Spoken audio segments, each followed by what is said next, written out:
نوێنەری حیزب و لایەنە سیاسی کوردستانیەکان بۆ تاوتوێکردنی خراپی ڕەوشی ئەمنی و جێبەجێنەکردنی پرۆژە خزمەتگوزاریەکان لە قەزای خانەقین کۆبوونەتەوە.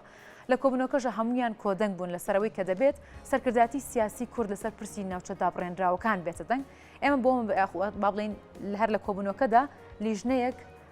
لەسەر ئاستی باڵای لایەنە سیاسیەکان پێکێنرا بۆ گفتوگۆکردن لەگەڵ حکوومەتی هەرێمی کوردستان. ئێمە گفتوگۆی زیاتر لەسەرم بابەتاکەین و دەبێت سەتەوەری ئەم ڕۆمان لەگەڵ میوانەکەم سۆران عەلی سەرۆکی شارەوانی خانەقین کە ڕاستەوخۆ لە خانەقینەوە لەگەڵ ما. کاک سۆران بەیانیت باش بێت و سڵاوت لێ بێت. دەمێت سەرەتا بپرسم کە دۆخی ئەمنی و سیاسی ناوچە دابڕێنراوەکان و هەروەها خزمەتگوزاریەکانی ئەو ناوچانە لە چ ئاستێکدایە؟ بیانی بەڕێزیشان باش و بینەران بیسەرای کورسات باش. بەڕاستی دۆخی ئەمنی هەموو دۆخەکانی و چواردەوری لە دۆخێکی باشدانیە بە تایبەت لە ڕووی تعریبکردن و هەروەها دیسانەوە لە ڕووی خزمەتگوزاری و بەڕاستی دۆخی خانەقین لە ڕاشانی. باشە کاک سۆران لە کۆبوونی حیزب و لایەنە کوردستانی سیاسیەکان چۆن باز لەو بارودۆخە کرا و چۆن چارەسەر بۆ ئەو بابەتە دۆزرایەوە؟ بەڵێ جێنێ خۆشبەختانە لایەنە سیاسیەکان لە خانەقین لە ئاستێکی باڵایە لە کۆبوونەوە بوون جەختیان کردەوە لەسەر ئەوەی کە هەموویە بێ هەموو لایەنەکان بە یەک ڕێزی و بە یەکدەمی ئیش بکەن لەسەر خزمەتکردنی ئەم ناوچەیە لە دیفاعکردن لەم ناوچەیە کۆبوونەوە لەگەڵ حکوومەتی هەرێمی کوردستانە و وەک پێک بێنێن بۆ دانیشتن لەگەڵ حکوومەتی هەرێمی کوردستان بۆ تاقیکردنی دۆخی ئەم ناوچەیە لە هەموو بوارەکانە. هیوادارین ئەم کۆبوونەوەوانە ئەنجامێکی ئەو تویان هەبێ باشیانە بێ بۆ ساڕێژکردنی برینی خەڵکەکە و ئەو هەستەی کە لە لای خەڵکەکە دروست بووە لە مەترسی و لە ئەو شارە دەرونی کە لەسەریان دروست بووە تۆزی هێور بێتەوە بتوانین لە ڕووی خزمەتگوزاریشەوە خزمەتێکی جوان بگەێنین نام ناوچەیە. باشە کاک سۆران ئەو لیژنەی کە لە دەرەنجامی کۆبوونەکە لەسەر ئاستی باڵای لایەنە کوردستانەکان پێکێنرا بە دیاریکراوی کاری چی دەبێت لەسەر چ بابەتێک چ خزمەتگوزاری خۆت با بڵێن چ بابەتێکی پێویست بە ناوچەکە کار بکات لەگەڵ حکوومەتی هەرێما؟ ئێمە زیاتر جەستمان لەسەرەوە کردوێتەوە کە هێزەکانی ئاسایش و پێشمەرگە و پۆلیسی سەر بە هەرێمی کوردستان دووبارە ڕۆڵیان هەبێتەوە لە خانەقین لەبەرەوەی خەڵکەکە متمانەی بەم هێزانە هەیە خەڵکەکە دڵنیان و ئاشنان بە ئاستی پێشکەشکردنی ئەو خزمەتانیان ئاشکرێت لەبەرەوەی لە ماوەی ڕابردوودا کە دەسەڵات بەدەست خۆمانەوە بوو ڕۆڵێکی زۆر باشیان نەبوو بۆ خزمەتی ئەم ناوچەیە و خەڵکی ئەم ناوچەیە. ئێوە توانین بڵین هێزەکانی ئاسایش بە تەنها دوو مێکزەمینیەوە کۆنتترۆلی شاری خانەقین و چواردەریان کردبوو خەڵکەکە هاوکار بوون لەگەڵیانە. بەڵام ئێستا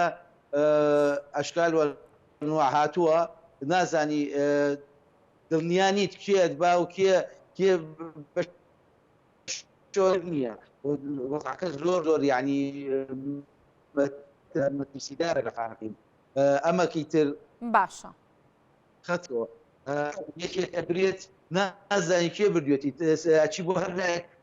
ئێمە نین یعنی وەزعەکە دای وەزعی دەرونی و خەڵکە زۆر لە ئاستێکی خراپ. باشە کاک سۆران باشە بەڵێ کاک سۆران ئەم گۆڕانکاریانی کە لە دۆخی سیاسی عێراقدا ڕوویدا و ڕووی تێکردووە کە لێستادا دەبینین کە کاریگەری لەسەر زۆرێک لە ناوچەکانی عێراق دروست کردووە کاریگەری و گۆڕانکاریەکان لەسەر قەزای خانەقین بە چ شێوەیەک ڕەنگی داوەتەوە؟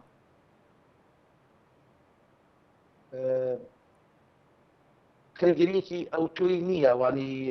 بەغا بەڵام کێشە لەلای ئەو هێزانەیە کە چەندین هێزە چەندین لایەنە ئەوانەی لەوێ ڕوەدا لێرش لە بینی خۆیانە ڕوەدا هیواداری کە تا پێستا تاسیردا خانەکەی نەکردووە ئەوە بەڵام هیوادارین تەسیر نەکاتش هیوادارین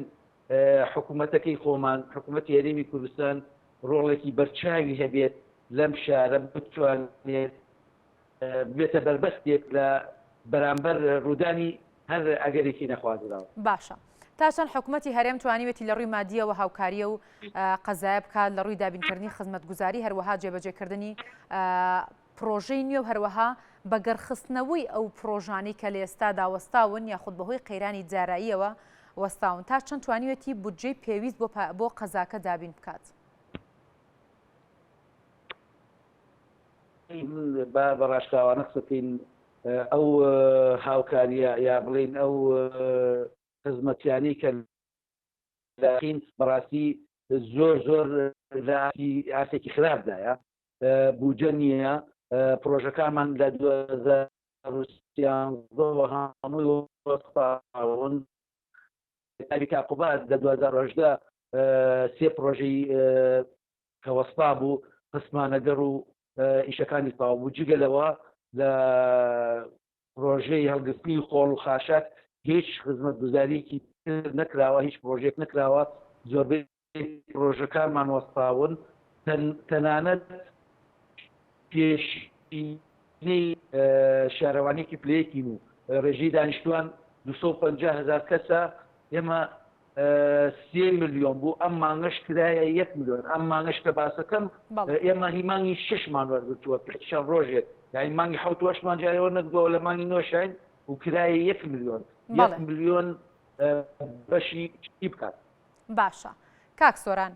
پێویستە چی بکرێت بۆی بتوانرێت ئەو دۆخە سیاسی و ئەمنەی کە لە قەزاکەدا هەیە چارەسەر بکرێت و بەرەو باش بچێت پێویستە کات لایەنە سیاسیە کوردستانیەکان هەوڵەکانیان بە چ شێوەیەک بخەنەگەڕ بۆەوەی کە ئەو دۆخە خراپە ناهەموار و نەخوازراوی کە لە قەزاکەدا هەیە بەرەو چارەسەرکردن برن.